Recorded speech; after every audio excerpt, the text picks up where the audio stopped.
আসসালামু আলাইকুম। আজকে আমরা সকালবেলায় আমাদের ধানগুলো ভাঙতে হবে। প্রথমে গাড়ি আল্লাহ এসে পড়েছে, তারপর আমাদের বস্তাগুলো আপনাদের দেখাবো। পর আমাদের বস্তাগুলো গাড়িতে তুলে এখন আমরা যাবো আমাদের মেলে। আমাদের মেলা একটু দূরে হওয়ার কারণে তারপর আমাদের গাড়িতে রওনা দিয়ে দিয়েছে আমাদের মেলে।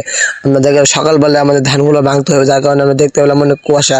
তার ভিতরে আমরা মেলে চলে এসে পড়েছি। আজকে আপনাদের দেখাবো আমাদের গ্রামে কিভাবে ধান ভাঙে, আজকে আপনাদেরকে দেখাবো। সিদ্ধ ধান আমরা আওলা ধান এখনো ভাঙতে পারি না, আমাদের আওলা ধান ভাঙতে হবে পরে, যার কারণে আমাদের সিদ্ধ ধানগুলো আগে ভাঙতে হবে। আমাদের অনেক সিদ্ধ ধান রয়ে গেছে, তার ভিতরে আমরা 6 থেকে 7টা বস্তা আনছি আপাতত।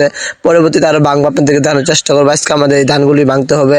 আমরা ভাঙতে সময় দেখতে পেলাম আমাদের চাল মাশাআল্লাহ মোটামুটি ভালোই হয়েছে। আপনাদেরকে দেখাবো আমাদের ছোট ভাই ছিল, এরা গুঁড়ো তুলতেছে, আমি ধানের বস্তাটা উপরে দিয়ে দিতেছি।